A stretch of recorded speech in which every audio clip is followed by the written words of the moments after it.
Antes de iniciar nuestro evento, me permito leer el disclaimer sobre la grabación de la sesión. En ese sentido, al ingresar a la sesión, los participantes entienden y aceptan que sus datos personales e imagen podrán ser divulgados por la Universidad de Monterrey para los fines aquí descritos. La sesión será grabada y almacenada para conformar un repositorio que servirá para la futura consulta y referencia de la Universidad de Monterrey. Y también podrá ser difundida por la misma para los fines administrativos y otros relacionados con la promoción y capacitación, por parte de la universidad. El acceso al material y contenido de la presente sesión no implica una licencia gratuita para su uso, por lo que deberán respetarse en todo momento los derechos de autor. La información completa o parcial compartida aquí no podrá ser transmitida, grabada ni divulgada en ninguna forma a ningún tercero. Las opiniones expresadas en esta sesión son responsabilidad de cada participante, por lo que se solicita realizar este intercambio de ideas y opiniones con tolerancia y respeto. Damos la más cordial bienvenida a nuestra conferencista, la profesora Chantal Journet Valderrama, quien nos hablará sobre los retos de aprendizaje-servicio híbrido en Latinoamérica, permitiéndome primeramente leer una pequeña semblanza de su trayectoria profesional. Chantal Journet Valderrama es psicóloga de la Universidad de la Frontera y magíster en política educativa de la Universidad Alberto Hurtado de Chile. Entre los años 2009 y 2012, coordinó el programa Aprendizaje-Servicio UC, liderando la incorporación del aprendizaje-servicio durante más de 10 años, centrándose en el diseño de modelos de institucionalización y en la evaluación de los efectos de la metodología. Participa activamente en la Red Nacional de Aprendizaje-Servicio. Desde el 2020 es directora del Centro de Desarrollo Docente, liderando la implementación de clases online de pregrado y magíster, además de la formación de profesores universitarios. El líder nacional de la metodología aprendizaje-servicio, implementando talleres y dictando conferencias para instituciones educativas de Chile, Latinoamérica y Europa. Además, asesora a diferentes instituciones de educación. Es miembro de la Red Nacional de Aprendizaje-Servicio y ha presentado en seminarios nacionales e internacionales de la metodología y ha publicado en algunas revistas de educación. Recibamos a nuestra conferencista Chantal Journet Valderrama. Adelante, doctor, por favor. Muchas gracias, Eduardo, por la presentación. Por acá en Chile, buenas tardes a todos y todas. Ustedes, buenos días a todos y todas. Muchas gracias también al vicerrector por sus palabras de bienvenida y a todo el equipo que está organizando este seminario. Hoy día muy feliz de poder compartir con ustedes.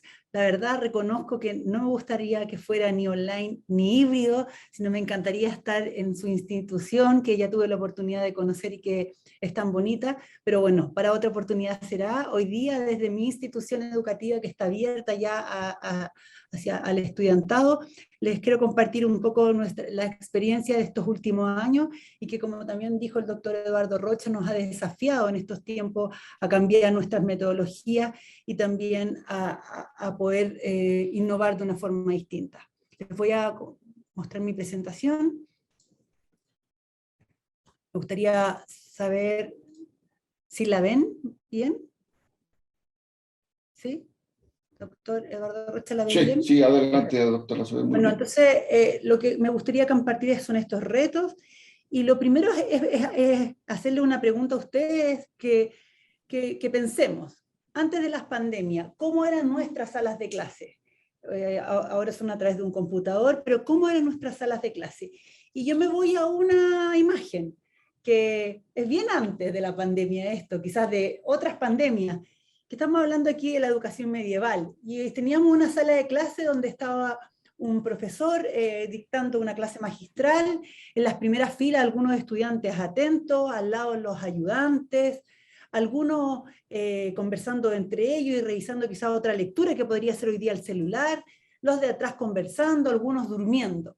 Y yo pongo esto porque tiene también que ver con la hibridización, pero también tiene que ver cómo son nuestras salas de clase hoy día y cómo estamos formando a nuestros estudiantes para poder ser un real aporte en nuestras comunidades. Y lo digo esto porque la evidencia científica nos muestra que hoy día un estudiante que no es activo, y algo maravilloso que tiene esta metodología es que el estudiante, el centro de su propio proceso de enseñanza-aprendizaje, cuando un estudiante no es activo, puede pasar, como ustedes ven en el gráfico de este estudio, que a veces hay más movimiento y más estimulación, ¿no es cierto?, nerviosa, cuando el estudiante está durmiendo que cuando está en una sala de clases escuchando sin ningún nivel de participación y con una participación pasiva. Y eso es como una invitación a ir pensando cómo son hoy día nuestras salas de clase y cómo fueron durante la pandemia y durante la pandemia que estamos viviendo. Porque nosotros esperamos que las salas de clase sean espacios de compartir, de aprender con otros, de aprendizaje colaborativo, donde el estudiante es el centro de este aprendizaje, donde estamos con las comunidades, estamos con personas de otras instituciones aprendiendo. Sin embargo, ¿qué es lo que aprendemos en nuestras salas de clase o fuera de ellas con las comunidades? Y es algo muy, muy importante que para transformar la realidad nosotros necesitamos mucho más que rendir un examen. Y a veces nos quedamos, ¿no es cierto?, centrados en la prueba o en la calificación o en la evaluación sumativa y no en el efecto que están teniendo lo que nosotros, que están aprendiendo nuestros estudiantes y el impacto que van a tener cuando ellos ya sean profesionales o en el proceso de formación. Porque decir algo, que ahora, por ejemplo, en 5 segundos, 1, 2, 3, 4, 5 segundos, murió un niño o una niña menor de 15 años en el mundo. Y esa muerte puede ser por diversas razones.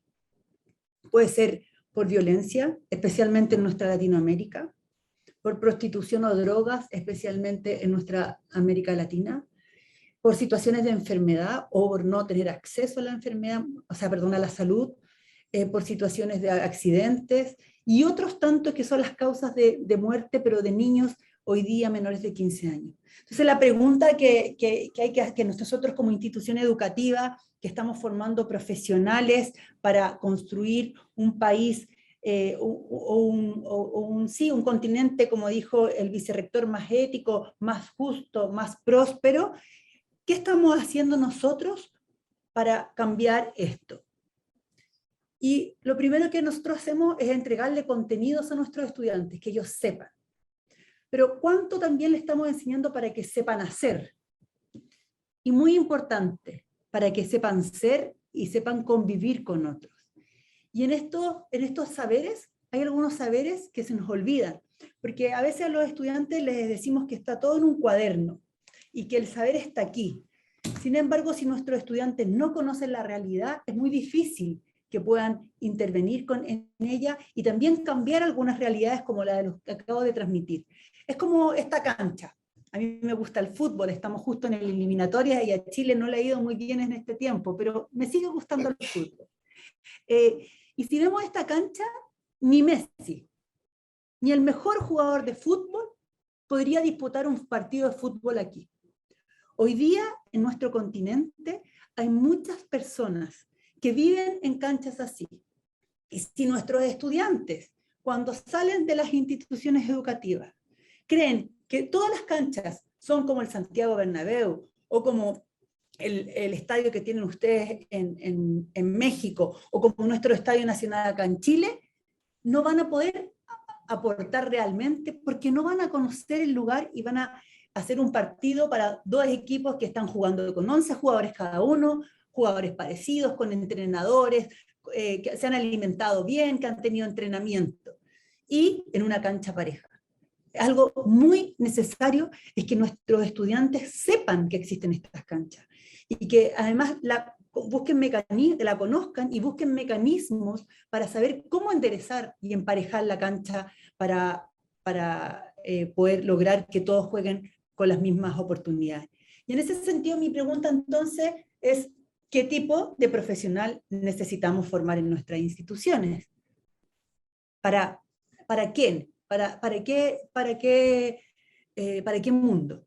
Y hoy día, como nos dijeron en el inicio de la presentación, es para este mundo, el mundo COVID, porque yo creo que todavía estamos en una parte importante de la pandemia. Hoy día, yo ayer, buscando datos para esta presentación, revisaba noticias y realmente a mí me dolía el alma pensar en varios países de América Latina y, para qué decir, de África, que todavía muchísimas personas no tienen ninguna dosis de vacuna.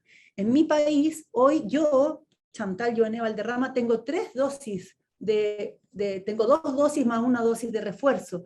El 80% de los estudiantes, el 88% de los estudiantes de esta universidad ya tiene sus 2 dosis de refuerzo.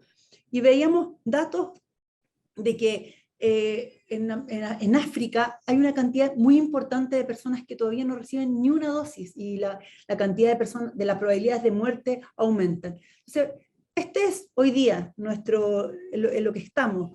Y nuestras salas de clase pasaron de la sala de clase, lamentablemente, de un profesor a un estudiante que escucha pasivo, pasaron a esto, a una pantalla en negro. Muchas situaciones lo hemos levantado, un grupo de estudiantes importante no prende la cámara porque no le gusta el lugar donde vive o no quiere mostrar dónde está, hay un hacinamiento, están en una situación también quizás de incomodidad familiar, pero hay otro grupo de estudiantes que no prende la pantalla porque quiere estar acostado, porque quiere seguir pasivo en esta clase, porque no quiere mayor compromiso, ¿no es cierto? Y dice, bueno, así por mientras veo otra cosa, o estoy acostado en la cama y apago mi pantalla. Con esta pantalla en negro es la que se han encontrado nuestros profesores en este tiempo de clases remotas, que ha sido para ellos también desgastante, que para ellos también ha sido desmotivante. Por lo tanto, yo creo que la pandemia, con lo terrible que es una oportunidad. En América Latina es bien impresionante, por eso yo les decía que estuve revisando datos actualizados ayer. En el mundo, pero especialmente en América Latina, hay una triple crisis por el COVID. Hay una crisis sanitaria, una crisis económica y una crisis social. Y nosotros como instituciones educativas necesitamos saber que vivimos en ese contexto, con crisis sanitaria, económica y social, y no podemos dar la espalda a esto, como dijo el vicerrector en su video de presentación. Porque lo que hizo el COVID es desnudar estas inequidades sociales y sanitarias. Por ejemplo, llegamos a mayor ingreso cero con las personas que son informales, se acrecentaron las deudas familiares de las personas, las brechas digitales. ¿Cuántos estudiantes nuestros no pudieron acceder a una educación de calidad por no tener internet, o porque algunas zonas de nuestros países no llegan buenas señales de internet, o porque no tienen computador? Las viviendas también eran poco aptas para este aislamiento y para el teletrabajo o el estudio. La falta de agua para millones de personas todavía en América Latina. Como también se vio el trabajo redoblado o la inequidad de género para las mujeres haciendo teletrabajo, teleestudiando y teniendo que hacerse cargo de más tareas que en el hogar. O las personas afroindígenas que han sido mucho más vulnerables frente a la pandemia y además alguna consecuencia muy grande de este COVID, que son el aumento de las crisis de salud mental. Y como decía el vicerrector al inicio, mi pregunta es esta para todos los profesores y profesoras. ¿En cuántas de nuestras clases en este año, 8 meses o año y medio que llevamos de pandemia, hemos hablado de estos temas? Hemos hablado del COVID, que hay que vacunarse, que hay que cuidarse, pero ¿en cuántas en nuestras clases hemos visto cómo han aumentado las personas en situación de pobreza o en campamento en nuestras villas, en nuestras calles, o viviendo en carpas? Y esa es una gran pregunta, porque nosotros no podemos pedir que nuestros estudiantes mejoren la cancha si no conocen que esta cancha es desigual? Y ahí hay que hacerse la pregunta, y nuestra amiga Charo Battle de Barcelona nos inspira en una de sus últimas presentaciones diciendo, ¿qué clase de mundo queremos tener cuando pase la pandemia? Y también en ese sentido es la pregunta, ¿cómo entendemos la Universidad de Monterrey y cómo logramos bajar barreras de nuestras salas de clase, de estas salas de clase que deberían ser más activas, más participativas, para que los problemas y los desafíos entren a la universidad y entren a la sala de clase y no estemos de espalda a la sociedad y a la comunidad. Y sigamos pensando que las canchas de fútbol son todas iguales y podrían todos participar y jugar con las mismas oportunidades. Entonces, aprendizaje-servicio es una metodología que nos ayuda a traer estos problemas y desafíos a la sala de clases. También hay otra, está aprendizaje basado en proyectos, están los debates, están los aprendizaje basado en casos, y así tantas otras. Sin embargo, lo que hoy día nos convoca en este encuentro es aprendizaje-servicio. Y en eso me gustaría pedirle a ustedes que están aquí para hacerlos más activos, para que no se vayan a quedar dormidos mirando el computador, que ustedes entren a menti.com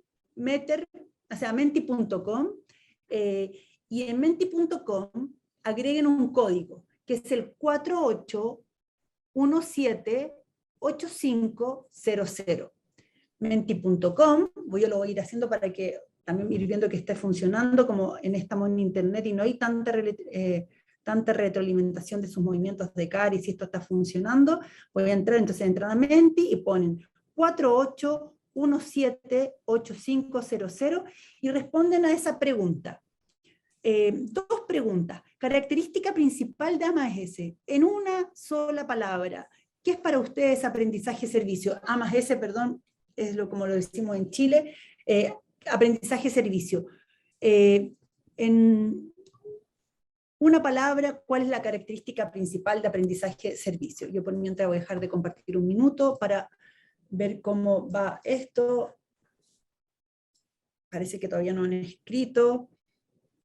Ahí sí, ya empezaron a aparecer algunas personas que sería muy bueno compartir, los que estamos hoy día reunidos en este encuentro, saber qué pensamos de aprendizaje-servicio, cuál es la principal característica de esta metodología de enseñanza-aprendizaje. Y hay 6 personas que han contestado este Mentimeter. Vamos viendo con minúscula. Yo lo estoy viendo acá. Ya, hay 12 personas que han contestado.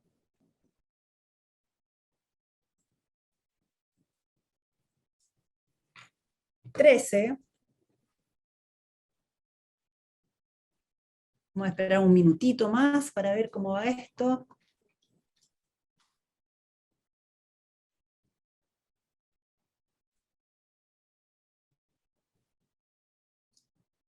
Ya vamos a ver qué estamos diciendo. Eso es lo que creemos, que una de las características principales de aprendizaje-servicio es el compromiso.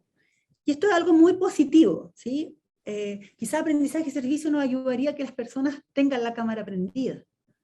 O también puede ser que el aprendizaje-servicio nos permita mayor compromiso con el aprendizaje, mayor compromiso con las comunidades. También aprendizaje-servicio entre nosotros estamos construyendo que nos permite desarrollar más la empatía y darnos cuenta que hay personas que están en unas canchas disparejas hoy día queriendo jugar fútbol, y que eso hace que quizás me cuestione mi profesión, cómo podría aportar a esas personas, porque me estoy sabiendo poner en el lugar del otro.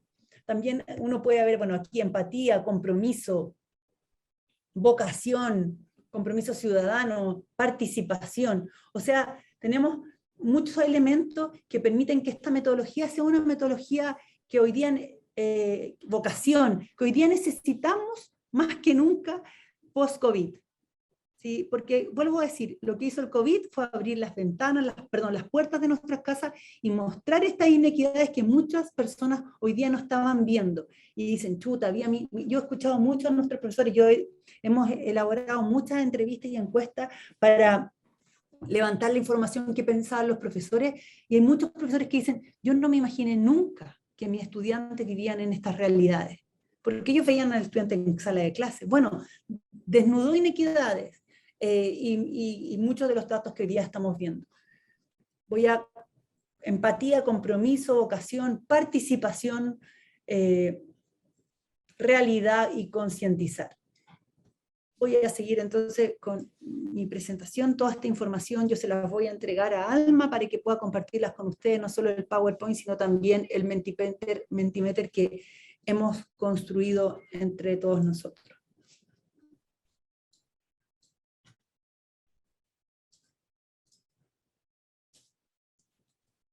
Bueno, entonces quiero contarles un poco de aprendizaje y servicio, ahora que ya entramos en nuestra institución.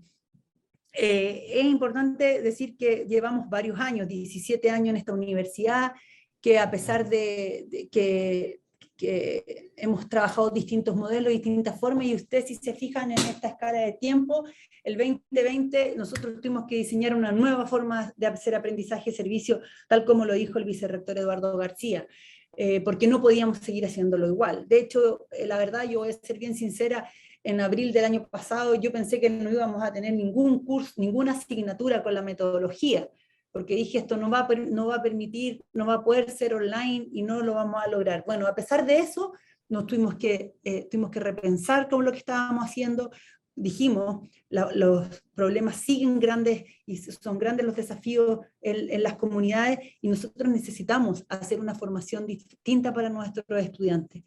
Y en ese sentido, aprendizaje y servicio, yo solo lo vuelvo a complementar, yo sé que ustedes lo han trabajado mucho, es importante dejar claro que es una metodología de enseñanza-aprendizaje, también es un enfoque, pero que permite el logro de los aprendizajes, de los saberes hacer, de los saber ser y del saber convivir con otros a través de un servicio a la comunidad. Y en ese sentido, los estudiantes son protagonistas de esta metodología, pero también promueve una sociedad entre la comunidad y la entidad educativa, y además permite responder a una necesidad genuina. Y ahí hay un desafío, que es responder a la necesidad genuina y no responder a una necesidad curricular, sino una necesidad genuina comunitaria. Y aprendizaje servicio tiene un centro, que es la reflexión estructurada, que permitiría hacer una diferencia de una actividad práctica a una actividad con aprendizaje servicio, donde lograr una metacognición, ir más allá, establecer relaciones entre lo que estoy aprendiendo y mi trabajo con la comunidad y los distintos saberes, hace que la reflexión sea el centro de esta metodología. En nuestra institución se implementa como en un semestre, y hoy día estamos replanteándonos eso también, y hay un proceso de saber si es que la asignatura es posible hacerla con un servicio o no. Hay un acuerdo donde nosotros necesitamos nivelar las expectativas con el socio comunitario para saber que lo que ellos están esperando que nosotros hagamos es esto, y que lo que nosotros vamos a hacer con una asignatura es esto. Porque nosotros tenemos lenguajes distintos. En las universidades yo acabo de decir A más S, y A más S para mí es muchas cosas y para ustedes no. Por lo tanto, a veces los lenguajes son distintos, y por lo mismo hay que llegar a acuerdos con el socio comunitario, hay que llevar el proyecto acompañado por una reflexión constante, que está ahí, ¿no es cierto? Un cierre de proyecto donde se entregan los resultados a las comunidades, y se hace una evaluación a los socios, a los estudiantes y a los docentes.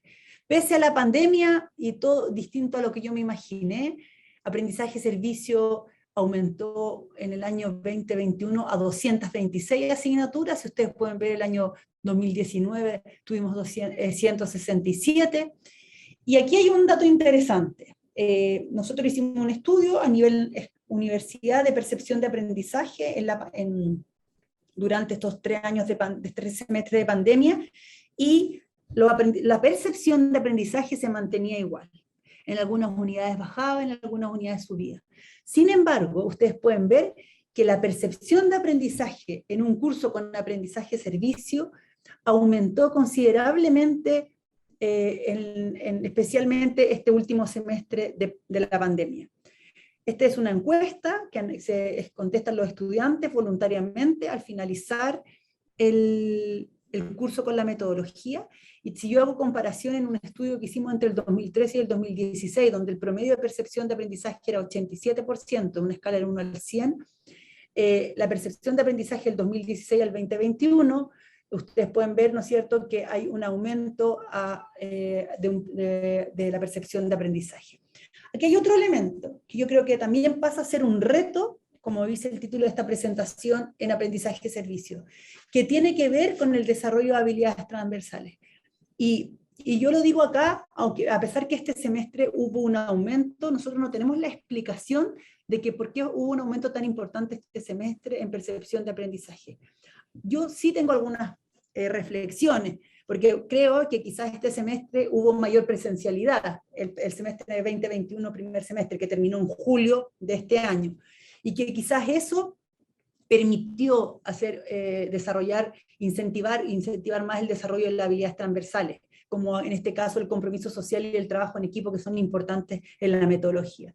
Pero también pienso que el primer semestre y el segundo semestre del año pasado, nuestros profesores estaban recién adaptándose a este cambio. Que de un minuto a otro, por lo menos en nuestro caso, de un día a otro los profesores se fueron el viernes y los estudiantes entraban el lunes. Y el lunes, o sea, el domingo en la tarde se le avisó que la universidad se cerraba y los estudiantes se les avisó que empezaban online. Entonces ahí también puede haber un desafío importante. Sin embargo, lo que dice la literatura, y también lo muestran nuestros gráficos, que aprendizaje-servicio permite el desarrollo de estas habilidades transversales tan importantes en nuestra institución de educación superior y también en nuestra institución de educación superior católica. Les quiero transmitir algunos ejemplos. Este es un ejemplo genérico, ¿sí? Perdón. Un curso X que se llama Metodología de la Investigación de Construcción Civil. En general, en estos cursos, ¿qué se hace? Se memorizan contenidos, hay controles y pruebas y exámenes. Mi sueño como directora de un centro de desarrollo docente es que en esas salas de clase no hay un profesor hablando adelante y un grupo de estudiantes escuchando, o hay un profesor en Zoom y el resto escuchando, sino que se hagan actividades participativas, que se ocupen las plataformas de aprendizaje, y que cuando se memoricen contenido existan controles colaborativos, trabajo en equipo, en proyecto, etc. ¿Qué podría ser este segundo? Donde no solo ponemos memorizar, controles y pruebas, sino que además a estos estudiantes de análisis, de metodología de la investigación, se entrega una base de datos donde pueden hacer trabajos prácticos. ¿Y qué pasaría con esto mismo en un curso con aprendizaje-servicio? Los datos no son ficticios, no son de un proyecto de investigación del profesor, no son de una asesoría técnica, de una asistencia técnica a un profesor, son datos reales de una comunidad que necesita que hagan un análisis con esos datos para luego ellos postular a un fondo regional, a un fondo nacional. Luego ellos necesitan memorizar, pero con un foco, con una motivación, con un compromiso. Yo memorizo para aplicarlo, porque hay alguien que necesita esto. Y en terreno levanto los bases de datos, hago controles y pruebas aplicadas, podría, ¿no es cierto?, decir en relación a los datos y con los mismos datos que tienen los estudiantes, hacer algunas preguntas de la prueba, y entregamos los resultados a la comunidad. Todo eso acompañado por un proceso de reflexión. Eso es un ejemplo puntual, pero ahora les quiero dar algún ejemplo de docencia remota. Introducción a la kinesiología, primer año. En este caso fue primer año del año pasado. Imagínense, estudiantes que terminaron su enseñanza media, que se llama en Chile, con un estallido social, por lo tanto terminaron remoto. Entraron a la universidad, su primer día de clase, remoto. Bueno, ahí está Fernanda Calvo, la profesora, y lo que hicieron los cursos, los estudiantes, hicieron a través de las tecnologías atención a pacientes, especialmente pacientes que tenían cuidados domiciliarios de una comuna con alta vulnerabilidad de Santiago de Chile, y pudieron, ¿no es cierto?, entregarles a ellos distintas herramientas, o sea, a través de distintas herramientas tecnológicas, material que les pudiera mejorar su calidad de vida. Y aquí lo que yo muestro son cómo los estudiantes fueron trabajando algunos valores que fueron llevando a cabo en este proyecto. O aquí hay otra actividad que es una actividad de reflexión, donde los estudiantes tuvieron que decir qué pensaban ellos de los adultos mayores antes de trabajar con los adultos mayores. ¿Ser viejo es algo malo? Ahí ellos se ponen de acuerdo y dicen qué es lo que opinan. O la mayoría de los adultos mayores no pueden valerse por sí mismos. Y ahí, ¿no es cierto?, es poner en común antes de partir a una comunidad. Y ahí hay algunos de los proyectos que entregaron los estudiantes para que pudieran, ¿no es cierto?, mejorar su calidad de vida. Aquí hay un dato de ellos bien interesante. Yo lo pongo aquí para compartir. A pesar de ser un curso online remoto el año pasado, que nunca fue rediseñado para ser online, sino que solo fue adaptado como, para este tipo de docencia, los estudiantes, el 70% de los estudiantes pudo realizar pudo realizar un diagnóstico de un problema de salud con las que tenían que trabajar. Y eso, para nosotros por lo menos y para la profesora, fue un dato importante. Y aquí es lo que yo les quiero comentar. La misma nube que hicimos ahora recién entre todos juntos de una característica principal de aprendizaje y servicio es para los estudiantes entrando primer año sin conocer la carrera. ¿Qué es para ti la kinesiología? ¿Cierto? O estas ciencias del movimiento, como lo pueden llamar en otras partes. Si ustedes se fijan, ayuda es una palabra grande, movimiento y rehabilitación. Son los tres conceptos con mayor frecuencia que creían los estudiantes al iniciar la carrera. Y al terminar la carrera, miren cómo crece el ayudar, cómo crece el compromiso. Palabra que ustedes también incluyeron hoy día entre las características de aprendizaje y servicio. O sea, tenemos un estudiante que quizás sin esta experiencia hubiera tenido un curso de introducción a la kinesiología y quizás su palabra clave hubiera sido conocimiento, porque aprendí mucho de varios autores que dicen qué es la kinesiología. Aquí el estudiante aprendió con la comunidad y aprendió haciendo y también sirviendo. Otro ejemplo tiene que ver con el curso de tópicos de biología, también de primer año, donde los estudiantes hacían videos animados temáticos para estudiantes que cursaban y abordaban enseñanza básica. Lamentablemente, yo lo dije, la inequidad, las brechas digitales afectaron mucho, se vieron mucho en nuestro continente y en el mundo entero por el COVID. Bueno, habían estudiantes que por meses no tuvieron clases en algunos colegios en Chile. Y este material que crearon los estudiantes de ciencias biológicas fue muy importante para nivelar algunos conocimientos. Como otra asignatura, literatura infantil, en donde este curso partió con un jardín infantil de una comunidad y fue tan bueno el material que crearon para las educadoras, con videos para fomentar la lectura, trabalengua y distintos materiales didácticos, que todo ese material fue al final repartido por todos los jardines infantiles de la comuna para poder ayudar con la lengua, ¿no es cierto?, materna y en este curso de literatura infantil, y fue entonces usado por todos los jardines infantiles. Algo importante, todo esto que yo les muestro y muchas otras experiencias, se las voy a poner los links donde están hoy día, no hubiera sido posible si nosotros dejamos a los profesores solos haciendo todo esto. Porque yo de verdad creo que ellos se pasaron, hicieron un trabajo gigante para adaptar sus cursos, y lo que nosotros hicimos fue con un equipo que está aquí, yo los veo al frente de mi oficina, acompañaron a los profesores para hacer estos cambios, para hacer estas mejoras, para hacer estos contactos con las comunidades. Y en ese sentido, algunas de las cosas que nosotros creamos fue, por un lado, orientaciones para hacer cursos de aprendizaje y servicio a distancia, y decir qué se hace antes, durante y después del servicio. Algo muy importante, que no lo habíamos hecho antes, pero que es muy necesario: protocolo ético. Guiar a docentes y estudiantes y comunidades en los elementos éticos de aprendizaje y servicio, en la responsabilidad, en la integridad académica y calidad del servicio, en cómo actuar frente a situaciones excepcionales, la propiedad intelectual. Porque hoy día también hay temas que no se sabían quizás, y como al hacer online se tuvieron que relevar.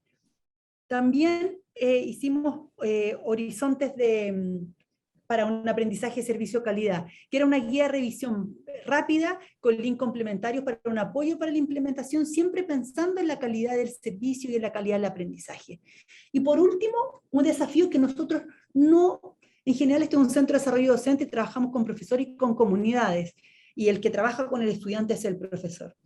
Pero para que el estudiante pudiera hacer todos estos materiales, necesitaba tener algunas competencias digitales, y creamos un kit de herramientas para recomendar cómo partir con un proyecto, herramientas de trabajo en equipo, cómo presentar un producto, o herramientas que no podrían faltar en un proyecto. Y también hicimos un anuario, que yo lo voy a compartir los links, donde están estas experiencias para que otros profesores las conocieran, y una guía para el aprendizaje de servicio interdisciplinario. Y otras distintas actividades, como comunidades de aprendizaje, una página web para diseñar actividades de reflexión, un juego para trabajar los ODS en actividades de reflexión, podcast, comunidad de aprendizaje, encuentros con socios comunitarios, y además un espacio para trabajar interdisciplinariamente algunos proyectos. Sin embargo, nos quedamos llenísimos, llenos de desafíos, ¿sí? Desafíos que siempre tenemos con aprendizaje. ¿Cuál es el efecto que nosotros tenemos en las comunidades?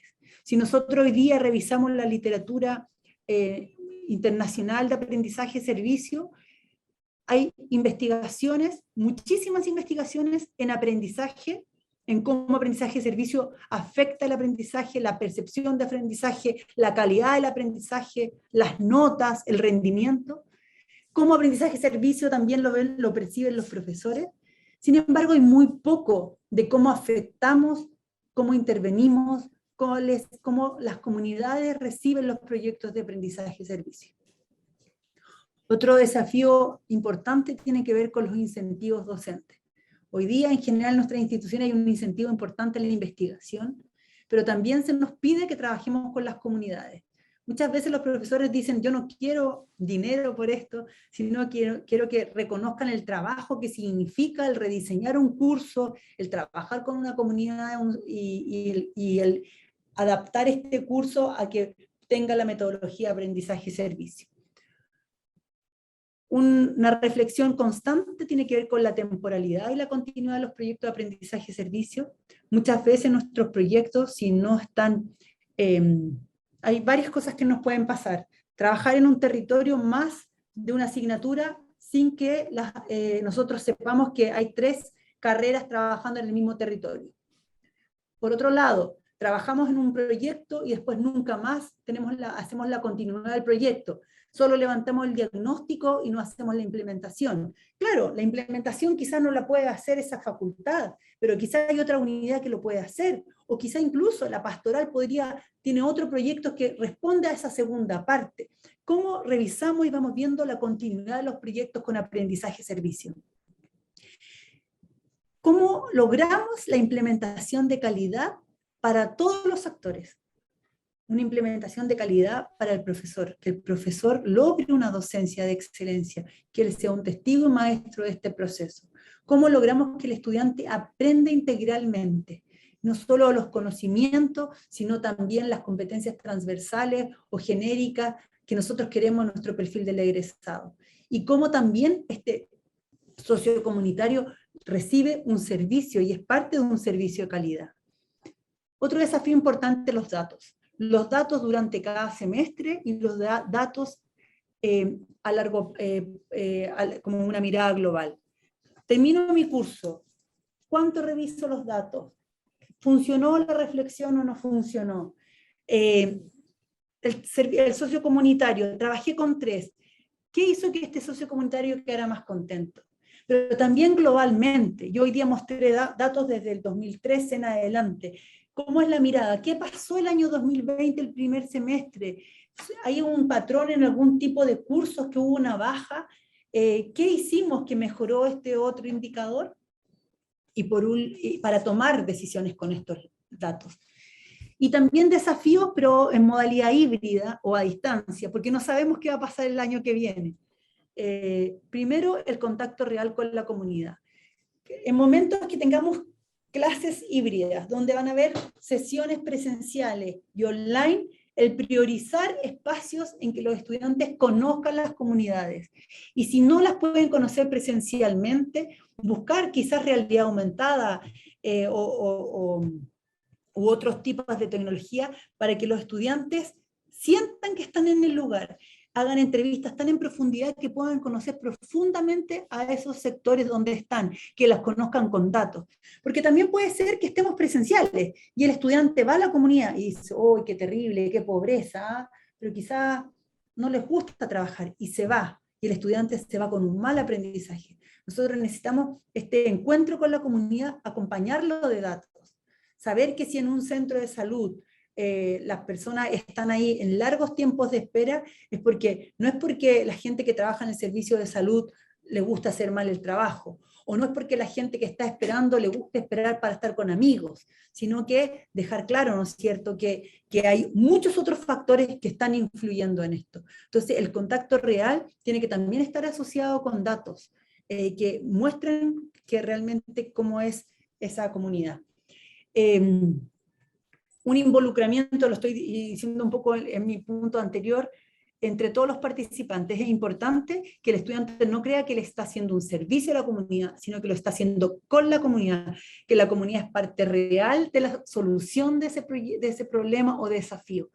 Es necesario como habilitar las competencias digitales de profesores, de nuestros socios comunitarios y también de los estudiantes. No todos tienen, por un lado, la tecnología a su disposición, pero tampoco tienen las habilidades. Y en ese sentido es un desafío, porque nosotros si hacemos un material que no es para un celular, o que solo para un computador y necesitamos que lo vean personas con un celular, no van a poder verlo si no lo hacemos así. O quizás también los adultos mayores hay que partir, ¿no es cierto?, por enseñar competencias digitales, por ejemplo. Aprovecharlo online para llegar a otros lugares, por lo menos en nuestra institución, en nuestro país que es largo y angosto, el poder llegar a comunidades que jamás en esta institución, en nuestro programa de aprendizaje y servicio pensamos que íbamos a llegar, quizás eso nos abre un mundo también quizás hacer proyectos entre dos instituciones, trabajar la UDEM con la Universidad Católica de Chile en un proyecto en conjunto, una asignatura en conjunto y un servicio quizás, ¿no es cierto?, en una parte de los dos países. El tema, por ejemplo, de migración hoy un día es un tema que a los dos países nos desafía. Entonces, en ese sentido, lo online nos abre llegar a desafíos que quizás no sabíamos que podíamos responder. También la posibilidad de proyectos interdisciplinarios, no solo de proyectos interuniversidades, sino también de distintas facultades al poder responder a este desafío, y este es un desafío que llevamos por tiempo tratando de responder y la verdad no se nos ha hecho tan fácil. Y por último, intencionar el desarrollo de habilidades transversales en los espacios presenciales. Nosotros, en los estudios que hemos hecho este último tiempo, nos hemos dado cuenta que lo online hay cosas que no logra resolver, como es la relación, como es el trabajo con otro, el contacto con otro. Bueno, entonces aprovechemos cuando planifiquemos nuestra asignatura en los espacios de presencialidad, que sean los espacios para encuentro, para compartir con el otro, para trabajar en equipo, para desarrollar pensamiento crítico, para desarrollar compromiso social. Y también quizás en debates online, pero especialmente hay algunas habilidades que nosotros hemos visto que se desarrollan mucho más con actividades presenciales. Y por último, no olvidar que el sentido de aprendizaje y servicio, muy coherente con lo que nos dijo el vicerrector al inicio, es la búsqueda de la transformación de la sociedad y el entorno, para alcanzar en nuestro parecer un mundo más justo y mejor. Así que les agradezco, muchas gracias por este espacio de compartir. Ahí dejo nuestras redes sociales, tanto de aprendizaje y servicio como del Centro de Desarrollo Docente, donde todo nuestro material que hemos elaborado, y ahora yo lo voy a compartir por el chat, está a disposición de todas las personas, porque si nos unimos frente a todos estos temas, claramente vamos a poder crear un curso, como yo dije, o sea, un mundo, como dijo el vicerrector, y yo me sumo, más ético, más justo y más próspero. Muchas gracias por el tiempo de escucha y espero sus preguntas. Agradecemos a la profesora Chantal Jonet por su interesante conferencia. Definitivamente, pues es una oportunidad lo que estamos viviendo para permear la actividad de los estudiantes hacia las comunidades vulnerables. Bueno, en este momento comenzamos con una sesión de preguntas y respuestas. Para realizar sus preguntas, los invitamos a dar clic en levantar la mano y una vez que se les ceda el uso del micrófono podrán realizar sus preguntas. O en caso que lo deseen, pueden hacerlo a través del chat. Okay, adelante.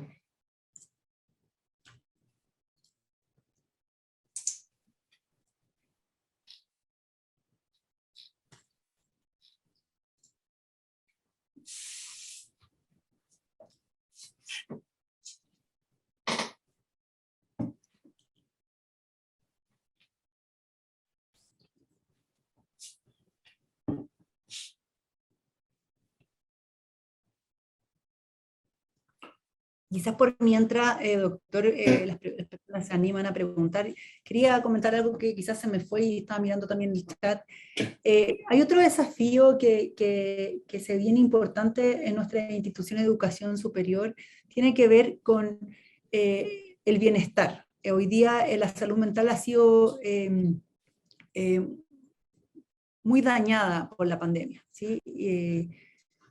El encierro, y nos hemos encontrado con muchos estudiantes, y voy a hacer algunas distinciones. Por un lado, estudiantes que les da mucho susto salir de sus casas. Entonces, más susto les da susto venir a clase, pero les da susto ir a comunidades. Entonces, ahí hay que hacer un acompañamiento importante.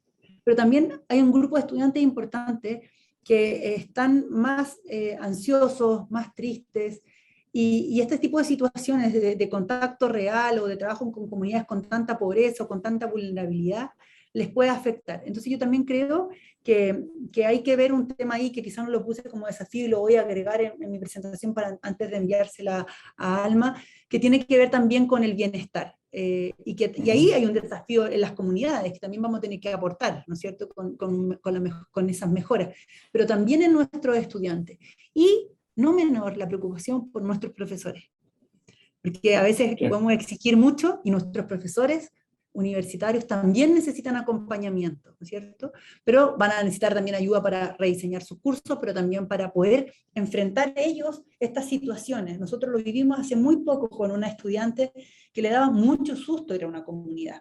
No por lo que le pasa con la comunidad, sino por temas de contagio, porque no veía gente hace mucho tiempo. Entonces ahí voy a aprovechar inmediatamente, doctor, que vi una pregunta de Carlos González que dice, ¿cómo hacer para que las actividades en campo? Porque parte del grupo va con toda la actitud y otra no, y se puede justificar. Aquí esta pregunta es muy buena porque yo partiría diciendo que en una asignatura, en una prueba, que yo voy a hacer hoy día en una clase, tengo un grupo de estudiantes que estudió mucho y otro que quizás no le va a ir tan bien. Eso nos puede pasar en una actividad de servicio, ¿no es cierto? Ahora, aquí lo más importante tiene que ver con, por un lado, la reflexión inicial. O sea, ¿dónde vamos? Lo necesitan. O sea, tus conocimientos, aquí no es que tú te vas a sacar un 1 o un 10, en su caso, o un 7 en Chile, sino que este 1 o un 7 significa que hay una persona que necesita esto. Y que tu aporte o tu trabajo con ellos va a hacer un cambio significativo en su vida. Por tanto, para los estudiantes es central saber dónde van, que los necesitan, qué van a hacer, que está relacionado con su aprendizaje, que esto no es voluntario, sino que tiene que ver con que van a aprender esto y esto otro. Y también, como de alguna forma yo haría un acuerdo. Nosotros en nuestras orientaciones que yo les compartí recién, valoramos el acuerdo de la primera clase. Así como en una clase hoy día presencial, diríamos, les decimos que estén activos, que sean parte de su clase, que no usen computadores o celulares para hacer otras cosas. Yo haría un acuerdo firmado, como ustedes nos mostraron recién para la grabación, de esta clase tiene un componente de trabajo con la comunidad, donde su aprendizaje, donde las acciones que ustedes realicen, donde el tipo de comportamiento que tengan, va a impactar en otros. Entonces yo creo que a veces creemos que hay cosas que se dan por sabidas, pero es tan importante explicitarlas, con los estudiantes para que vean el valor de este trabajo y de esta comunidad que lo requiere.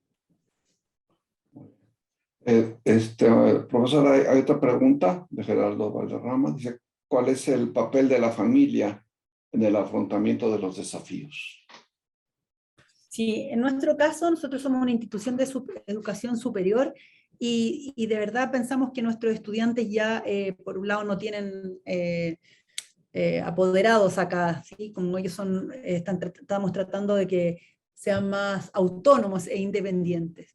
Y en esta universidad se sabe que los estudiantes que ingresan a esta institución van a tener trabajo con la comunidad. Por lo tanto, nos pueden llegar por las familias, por los contextos que vivieron, por los contextos donde se han educado, estudiantes con visiones distintas.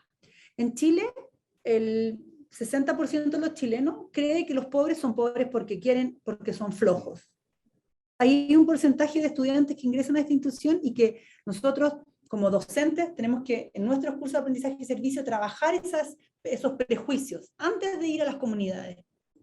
Y trabajar esos prejuicios por eso con datos. Pero tenemos otro porcentaje que cree que no, que faltan oportunidades, que hay un país desigual, que hay mucha inequidad, etcétera, ¿sí? Por algo tuvimos una crisis recién y estamos creando nuestra nueva constitución. Y en ese sentido, la familia aportó a un tipo de persona que ingresa a esta universidad, pero nosotros tenemos un perfil de egreso y que es el que nos tenemos que hacer cargo como institución educativa. El perfil de ingreso es diverso, nuestras salas de clases son diversas y qué maravilloso que sean diversas y que esa diversidad aprovecharla al máximo, pero también siempre con datos. Nosotros cuando le decimos a un estudiante de alguna carrera en especial que esto se construye de esta forma, porque la literatura lo dice, o que si a este experimento yo le echo este reactivo, va a responder esto, porque toda la investigación, la evidencia lo dice, también es importante que en estos temas, si yo voy a trabajar con mujeres privadas de libertad, mostrar temas de evidencia, y mostrar cuántas mujeres están ahí, que no pueden ver sus hijos, o que vivían en tal población o tal sector de Santiago, y que eso quizá la hacía más vulnerable, etcétera, etcétera. Muy bien. Yo me quedé pensando ahorita, Chantal, en la problemática que vivieron los estudiantes, o sea, para el miedo a salir a ir a la comunidad. En ese sentido, ¿tienen ustedes algún programa o alguna área específica que se encargue de dar el apoyo psicológico para los muchachos? Sí, muy buena tu pregunta, porque claro, nosotros estamos hablando acá de una metodología, Eduardo, pero también hay muchas otras acciones que la institución ha hecho y como instituciones todas tenemos que hacer, como yo tuve antes de ayer una presentación con la Pontificia Universidad Católica del Perú y la Universidad Católica de Bolivia, que claro, la importancia de también entregarle recursos a los estudiantes, becas de internet, ¿no es cierto?, prestarle computadores, etcétera. Pero en paralelo, nosotros tenemos un servicio de bienestar estudiantil, donde hay un acompañamiento psicológico, hay talleres de autocuidado, hay talleres de manejo de la ansiedad que son tan necesarios. Y este año nos hemos visto en el gran desafío de hacer esos mismos talleres para que el profesor sepa manejar la ansiedad en clases.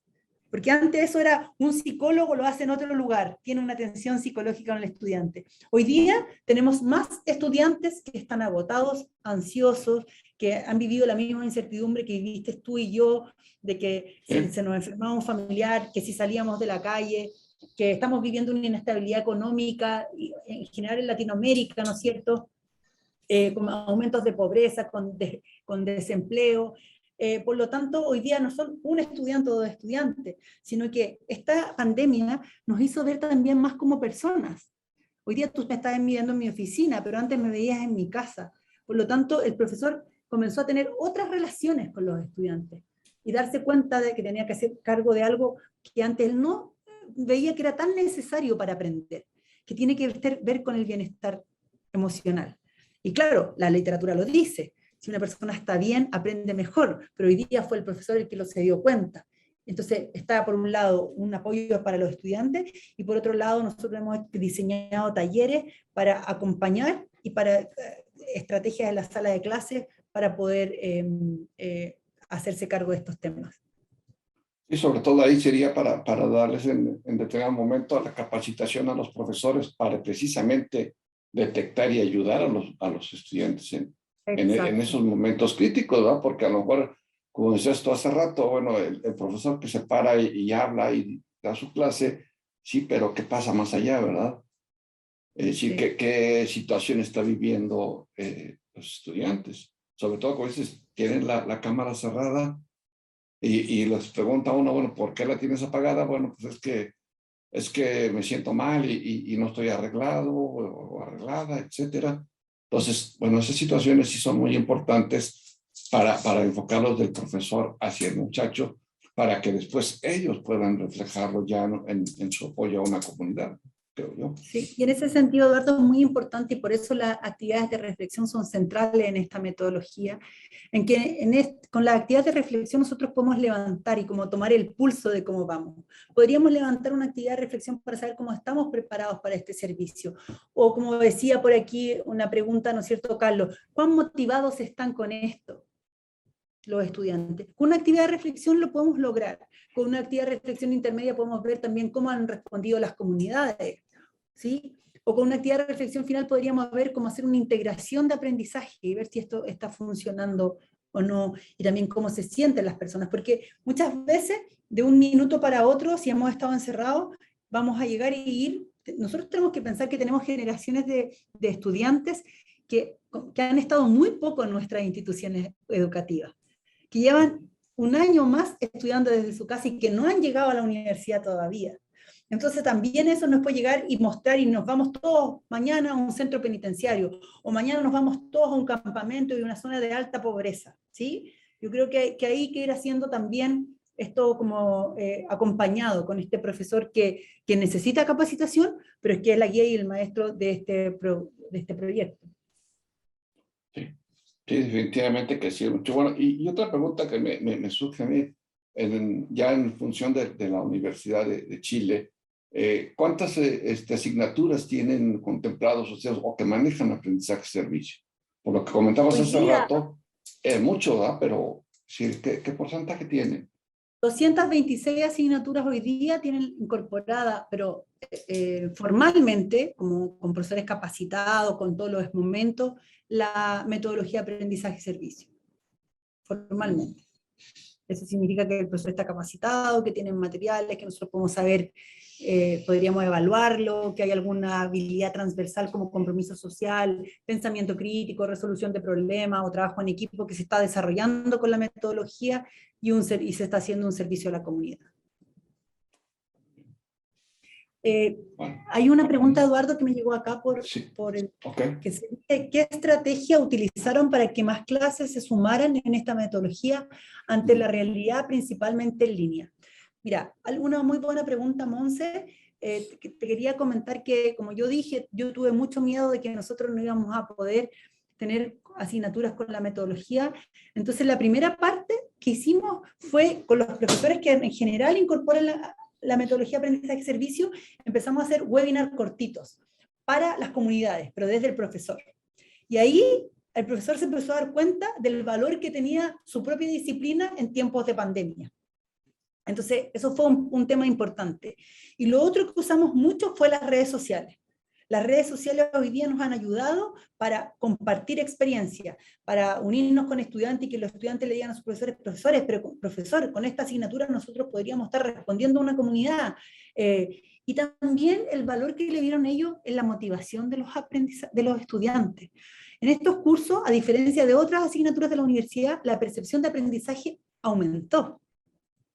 Y yo creo que eso no es menor, ¿sí? O sea, yo he escuchado mucho a los estudiantes que dicen que se aburren en clase, que solo escucha todo el rato, escuchar a un profesor hablar, a mí mismo, un Zoom largo me duelen los ojos, pierdo la concentración. En cambio aquí no, el estudiante, como preguntaba Carlos delante, lo que él haga va a afectar a otro. Y eso es tan importante para que él esté motivado y sepa que el aprendizaje, él es el principal responsable. Muy bien, sí. Bueno, si hay alguna otra pregunta. Porque sí, definitivamente son muchísimos temas y muchísimos aristas que se pueden tener aquí, ¿verdad? Sobre estos puntos. Y definitivamente ahorita por lo que estamos viviendo en todo el mundo, pues se repercute. Creo que lo que tú comentabas de las tres crisis que estamos viviendo, pues no sé si afortunado o desafortunadamente es una oportunidad, ¿verdad?, para las universidades, para canalizarlos el aprendizaje de los propios estudiantes hacia la ayuda en las comunidades en estas crisis, ¿no? Porque son crisis muy importantes que, bueno, las tenemos en todo el mundo, están ahorita, ¿no? Y a lo mejor sean más agudas en Latinoamérica, así como comentabas tú hace un momento. Bueno, Sí. no hay otra, otra pregunta. Entonces, bueno, pues nos resta más que agradecerle a Chantal su valiosa aportación a este evento y a todos ustedes por su presencia, y los invitamos a continuar con nuestro siguiente evento, que consiste en el panel sobre la hibridización del aprendizaje en servicio, que será moderado por el doctor Luis Portales Derbez. Y me voy a permitir ponerles aquí en el chat la liga para que puedan ustedes acceder al mismo. Entonces, les agradecemos mucho su participación y todo por lo que corresponde a este interesante panel. Muchas gracias. Muchas gracias a todos ustedes por su invitación. Gracias, Chantal, muy amable.